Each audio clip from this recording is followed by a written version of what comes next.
Hello everyone. I hope you all are doing good. Today we are going to start a new chapter, permutation and combination. So this is the first part of permutation and combination. तो आइए अब सबसे पहले हम लोग ये समझते हैं कि परमुटेशन और कम्बिनेशन का मतलब क्या होता है। ठीक है, तो what do we mean by permutation? Permutation का मतलब होता है अरेंजमेंट्स। ठीक है, it means arrangements.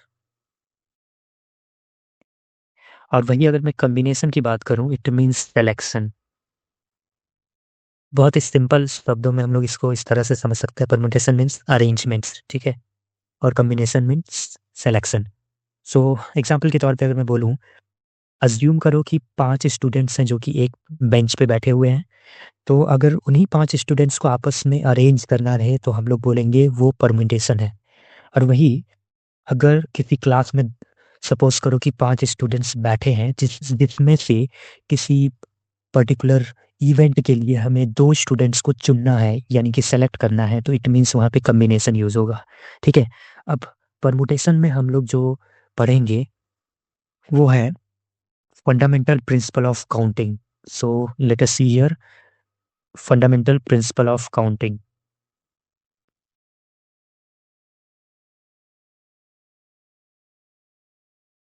Fundamental principle of counting.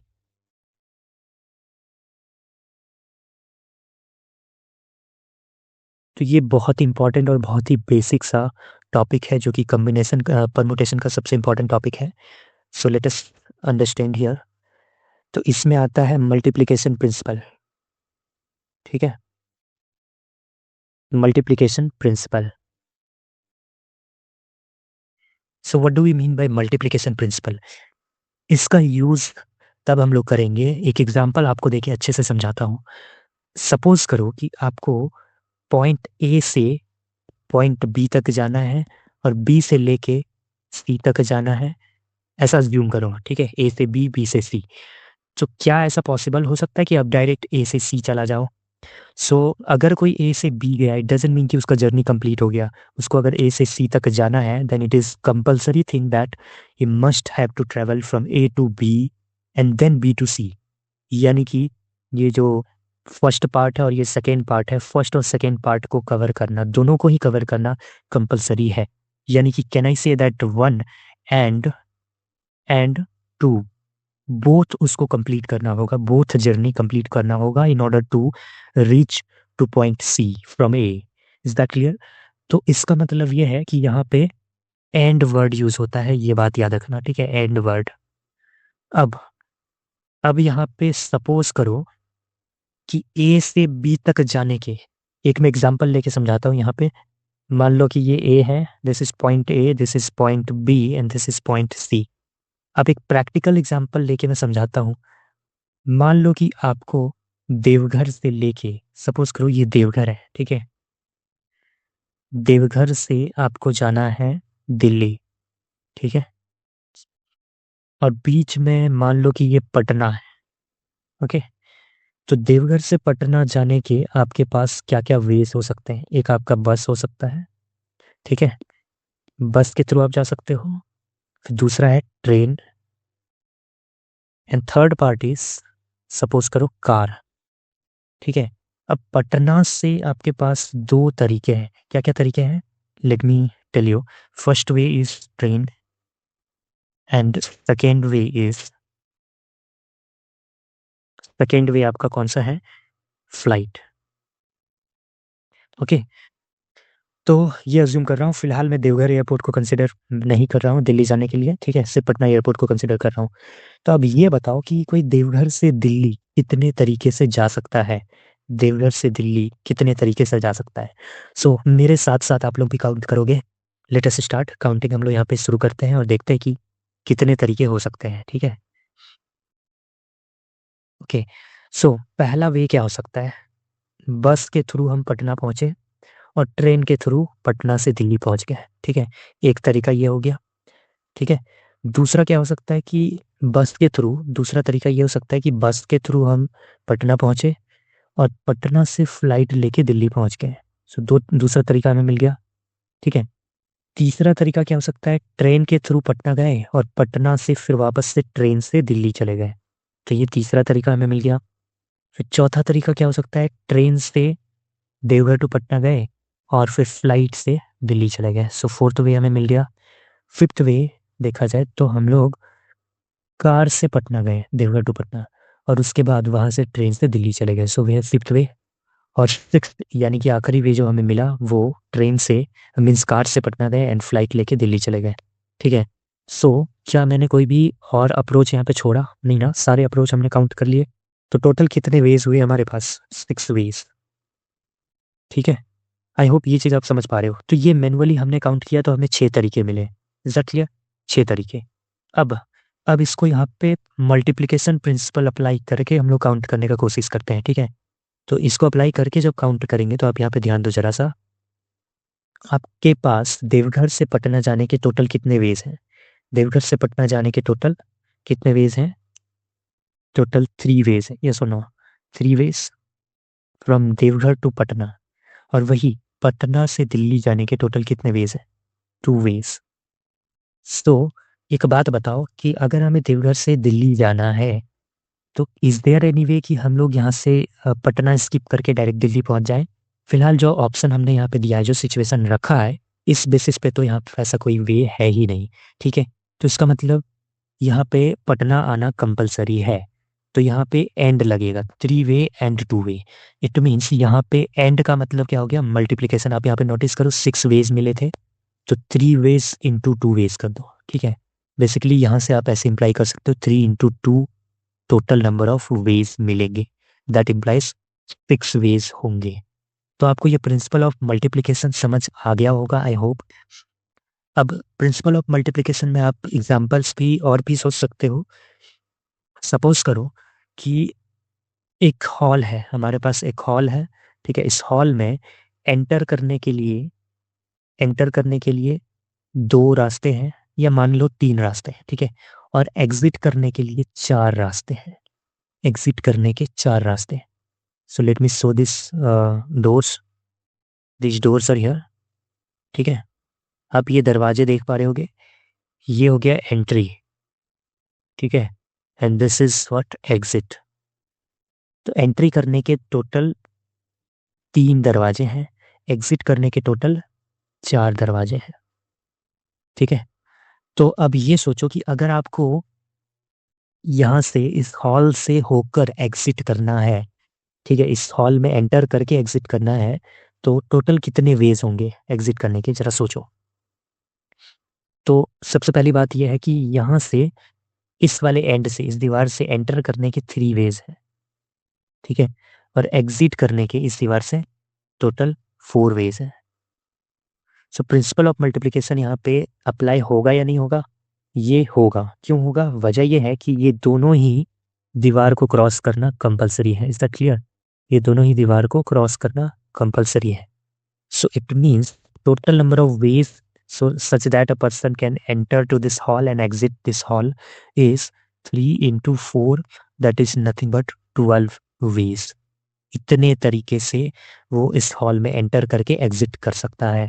आप ऐसे समझ लो ना कि कोई बंदा है जो यहाँ पे आया, ठीक है, इससे एंट्री किया। अब इस दरवाजे पे खड़े रहने के बाद इसको टोटल कितने रास्ते दिख रहे हैं एग्जिट करने के?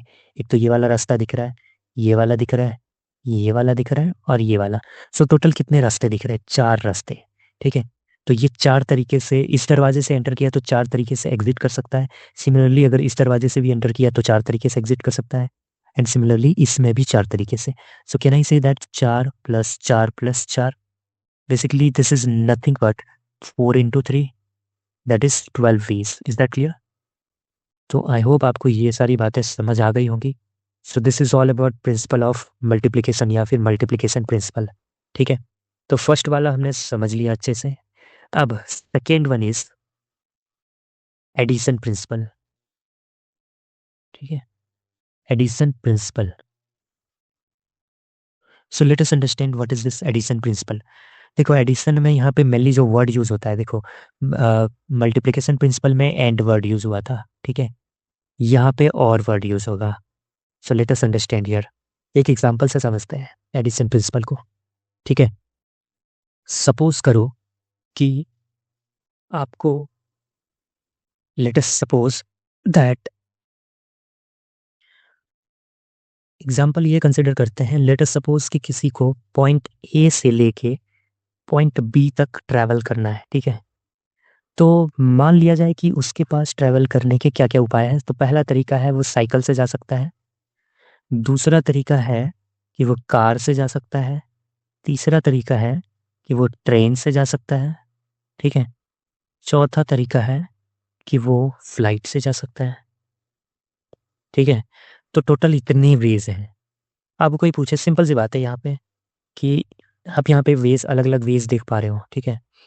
तो कोई अगर आपसे पूछे कि ए से बी तक जाने के कितने वेज हैं, कितने वेज हैं, तो सिंपल सी बात है कि साइकिल से जा सकता है, या तो कार से जा सकता है, ट्रेन से, फ्लाइट से। सो टोटल कितने, 1 2 3 4, 4 वेज।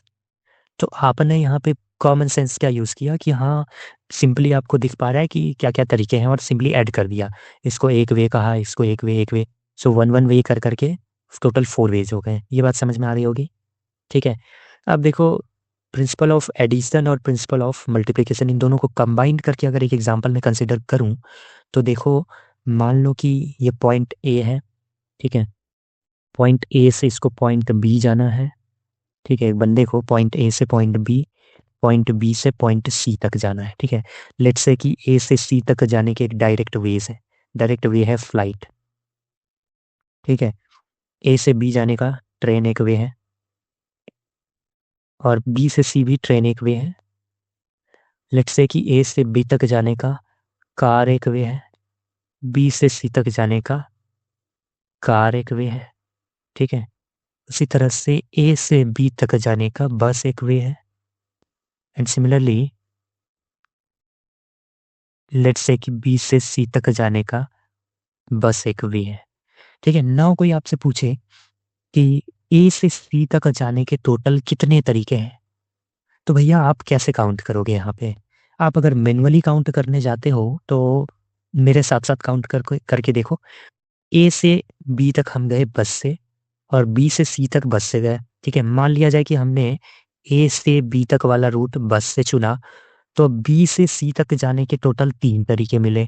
उसी तरीके से ए से बी तक गए, तो बी से सी तक जाने के फिर से 3 तरीके। फिर ए से बी तक ट्रेन से गए, तो बी से सी तक जाने के फिर से 3 तरीके। सो कैन आई से दैट ए से बी तक जाने के 3 तरीके हैं, ठीक है। ए से बी तक जाने के, ये जो दिख रहे हैं आपको, ये टोटल कितने हैं, 1 सेकेंड। ये टोटल टोटल 3 तरीके हैं, और बी से सी तक जाने के टोटल 3 तरीके हैं, ठीक है। देखो, उस बंदे के पास दो ऑप्शंस हैं। ऑप्शन ये है कि या तो वो डायरेक्ट जा सकता है ए से सी तक फ्लाइट के थ्रू, ठीक है, या फिर वो जर्नी को तोड़ के पूरा कर सकता है, यानी कि ए से बी तक और बी से सी तक।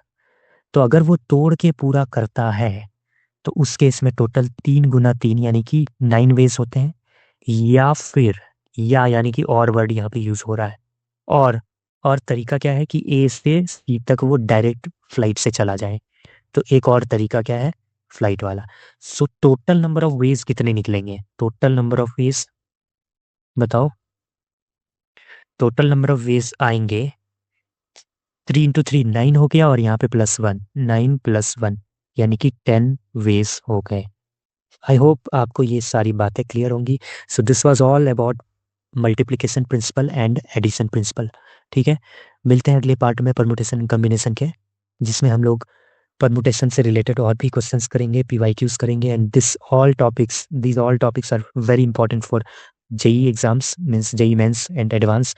At the same time, you can expect these type of questions in SSC, banking, railway, these type of exams as well.